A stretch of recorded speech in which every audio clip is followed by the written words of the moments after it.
مولوی صاحب ہمارا بتا رہے تھے کہ غریب اسٹاپ پہ کھڑے ہیں، اسٹاپ پہ کھڑے اور کراچی میں آدمی کو ویسے پسینہ آ جاتا ہے، ایسے کر کے پسینہ پہنچ کر کے پھینک رہا ہے، وہ سامنے سے کہ وہ ایسی بہترین قسم کی گاڑی آ گئی، شاہ فیصل کالونی سے وہ گاڑی جا رہی تھی، اسی شار فیصل سے پھر آگے جا کر کے اس میں کارساز سے ٹرن کر کے پھر آغا خان کی طرف جانا ہوگا۔ یہ مولوی صاحب کھڑا ہے اور مولوی صاحب کی بدبختی ہے کہ پتہ نہیں کیا سوچ رہا ہے کہ میں عالم بھی ہوں، حافظ بھی ہوں، قاری بھی ہوں، اور یہ کہ KTC کی بس کے انتظار میں کھڑا ہوں۔ لوگوں کا مزہ دیکھو کہ نہ نماز پڑھتے نہ کچھ کرتے، لیکن دیکھو کیسی کیسی گاڑیوں میں، تو مولوی صاحب یہ کر رہا پھر پسینے پہنچ رہا۔ اچانک ایک ایسی گاڑی آ گئی کہ واہ واہ، اس نے بریک لگایا کہ حضرت جی آپ کہاں جا رہے ہیں؟ یعنی جہنم کس کو کہتے ہیں؟ جہنم میں لوگ بے چین ہوں گے، جہنم کے اندر سزا بھگت رہے ہوں گے، جہنم میں بے چین ہوں گے، جہنم میں سکھ والی زندگی ان کو نصیب نہیں ہوگی۔ وہ سلسلہ یہاں بھی ہے، مولوی صاحب بھی ہے، مولوی صاحب کا بھی حال اپنا حال یہ ہے، اس کے گھر کے اندر بھی آگ جل رہی ہے۔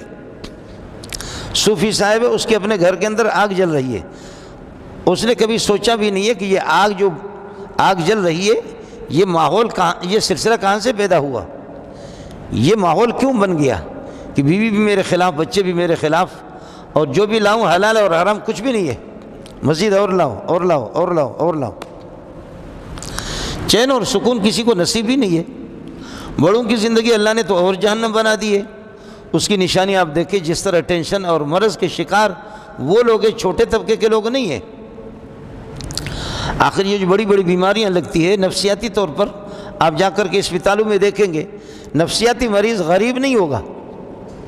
ایک آدمی صبح سے لے کر کے شام تک جاتا، 1200 روپے اس کو مل جاتے ہیں، 4 5 بلاک اپنے پشت پہ رکھ کر کے اوپر چلا جاتا ہے، بس اس کی روز کی کمائی ہے، آج کمایا، آج ہی کھایا، کل کے لیے پھر دوڑ لگائیں گے، پرسوں کے لیے۔ لیکن جہاں اربوں خربوں کی دولت اسٹاک کر کے انہوں نے رکھا ہو، ان کا دماغ اتنا خراب ہے، توبہ۔ اسپتالوں میں وہی لوگ ہیں، ہمارے مدرسوں میں بھی دیکھا کہ محتم صاحب بیمار ہوگا، مدرسین نہیں ہوتے، جو پرنسپل صاحب ہوتا ہے، جو ادھر ادھر سے جائز ناجائز حلال اور حرام دبا کر کے مولوی صاحب خود کھائے گا، وہ اس کا حال برا ہوگا۔ لیکن جو اس کے مدرسین ہوتے ہیں، غریب چھوٹی سی تنخواہوں پر گزارا کرنے والے، وہ ٹھیک ٹھاک ہے۔ عام مزدور طبقہ غریبی پریشان ہے اس بات پہ کہ یا اللہ یہ کس طرح مزے اڑا رہے ہیں، ان کا مزہ، لیکن ان کو پتہ ہی نہیں ہے کہ کاش کیونکہ مزہ، کاش کہ آپ کا سکون اور آپ کی راحت اس کو مل جاتی اور اس کی بے چینی آپ کو مل جاتی، تو پھر آپ کو پتہ چلتا۔ آپ سمجھ بھی نہیں رہے۔ وہ جو طبلہ ہوتا ہے نا، وہ جو طبلہ سا بڑا سا، وہ پٹھان لوگ اور بلوچ لوگ اور سندھی بجاتے، ڈمبک ڈمبک ڈمبک ڈمبک ڈم ڈمبک ٹمبا ڈمبک ٹمبا ڈمبک ڈمبک ڈمبک ڈمبک۔ تو عرب لوگوں نے بڑی اچھی بات کی ہے، عرب کہتے ہیں صوتو عالی و جوفو خالی، آواز تو دور دور تک جائے گی لیکن اندر سے آپ نے دیکھا وہ کھوکھلا ہے، اندر سے بالکل خالی ہے۔ ہمارے صدر صاحب کا، وزیر اعظم صاحب کا، وزیر داخلہ، وزیر خارجہ، بڑے بڑے سرمایہ دار حضرات، بعض سرمایہ دار تو میں ایسے جانتا ہوں کہ ایک ہی بچہ ہے ان کا، بعض کے تو ہے ہی نہیں ہے، بعض ایسے سرمایہ دار ہے کہ آپ کے پاکستان کے اصل مالک وہی ہے، اور ان کے اللہ کو 2 دن میں 3 دن میں ان کے یہ ہے کہ خون کو بدل دیتے ہیں، کینسر لگ گیا ہے، کیا لگ گیا ہے، ذہنی مریض ہے۔ مولوی صاحب ہمارا بتا رہے تھے کہ غریب اسٹاپ پہ کھڑے اور کراچی میں آدمی کو ویسے پسینہ آ جاتا ہے، ایسے کر کے پسینہ پہنچ کر کے پھینک رہا ہے، وہ سامنے سے کہ وہ ایسی بہترین قسم کی گاڑی آ گئی، شاہ فیصل کالونی سے وہ گاڑی جا رہی تھی، اسی شار فیصل سے پھر آگے جا کر کے اس میں کارساز سے ٹرن کر کے پھر آغا خان کی طرف جانا ہوگا۔ یہ مولوی صاحب کھڑا ہے اور مولوی صاحب کی بدبختی ہے کہ پتہ نہیں کیا سوچ رہا ہے کہ میں عالم بھی ہوں، حافظ بھی ہوں، قاری بھی ہوں، اور یہ کہ KTC کی بس کے انتظار میں کھڑا ہوں۔ لوگوں کا مزہ دیکھو کہ نہ نماز پڑھتے نہ کچھ کرتے، لیکن دیکھو کیسی کیسی گاڑیوں میں، تو مولوی صاحب یہ کر رہا پھر پسینے پہنچ رہا۔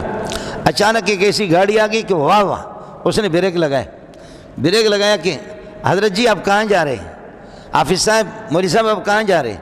مولوی صاحب نے کہا کہ جی میں آگے جا رہا ہوں، ڈی مارکیٹ کی طرف جا رہا ہوں یا کہاں جا رہا ہوں؟ تو انہوں نے کہا سوار ہو جاؤ جی، تشریف لائیں۔ گاڑی میں اکیلا غریب ڈرائیونگ کر رہا ہے، مولوی صاحب غریب جیسے گاڑی میں ایئر کنڈیشن والے گاڑی میں بیٹھ گئے، مولوی صاحب گاڑی کو ادھر دیکھ رہا ادھر دیکھ رہا، پسینہ اس کا ماشاءاللہ بھی اس ہوا کی وجہ سے، ٹھنڈ کی وجہ سے پسینہ اس کا خشک ہو رہا ہے۔ واہ واہ، مولوی صاحب کی جان میں جان آ گئی، اور مولوی صاحب سوچتا کہ اللہ، حافظ قرآن تو میں ہوں، قاری قرآن تو میں ہوں، مولوی میں ہوں، مفسر میں ہوں، محدث میں ہوں، لیکن یا اللہ یہ گاڑی، یہ 1.5-2 کروڑ کی گاڑی، اگر یہ گاڑی مجھے مل جائے میری زندگی بھر کے لیے کافی ہے۔ کیا مزہ ہے ان لوگوں کا، کیا مزہ ہے۔ مولوی صاحب سوچ رہے تھے کہ یہی، اسی سوچ میں اس نے کہا حضرت جی میرے لیے دعا کرو، میری بہت تلخ زندگی ہے، میری زندگی جہنم والی زندگی ہے، مولوی صاحب میرے لیے دعا کرو۔ اور مولوی صاحب جو حیران ہو گئے، وہ جنے دے پتر کیا ہو گیا،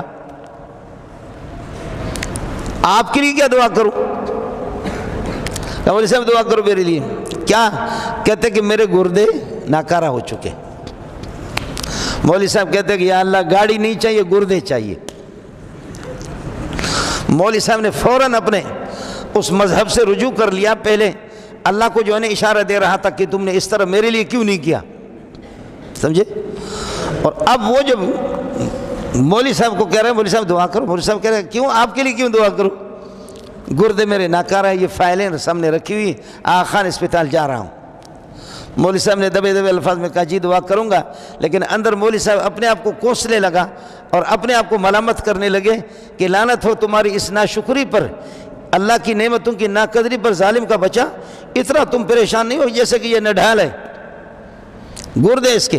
اب آپ یہ بتاؤ کہ یہ گاڑی لے لو، مولوی صاحب کو گاڑی دے دو اور مولوی صاحب سے کہہ دو کہ ٹھیک ٹھیک آپ کے جو گردے وہ سیٹھ صاحب کو دے دو۔ مولوی صاحب ایک گردہ بھی نہیں دے گا اگر انسان کا بچہ ہوگا، اور اگر بے غیرت ہوگا، بے عقل ہوگا تو ایک الگ مسئلہ ہوگا۔ کوئی اپنا ایک گردہ بھی نہیں دے گا، اپنی ایک انگلی بھی نہیں دے گا، آپ کی 2 کروڑ 2.5 کروڑ کی گاڑی کے لیے کوئی بھی نہیں دے گا۔ اور کہتا ہے کہ مولانا اب آگے بھی سنو، فائلیں میرے رکھی ہوئی، مولانا میرے گھر میں بچے میرے نافرمان ہیں، فلانے میرے نافرمان ہیں، بیوی بھی نافرمان ہے۔ کروڑوں کی تو مالک ہے، بلڈنگوں کے تو مالک ہے، لیکن تیری بیوی کیوں نافرمان ہے، تیرے بچے کیوں نافرمان ہے، تیرے گھر میں آگ کیوں جل رہی ہے؟ وہ یہ کسانے کی زیرہ برگشتن برفتند بسیار سرگشتن، کسانے کی زیرہ برگشتن برفتند بسیار سرگشتن۔ السلام علیکم جی دوستو، آپ نے دیکھا اور سنا شیخ مولانا منظور مینگل صاحب کو کہ شیخ مولانا منظور مینگل صاحب کیا بیان فرما رہے تھے۔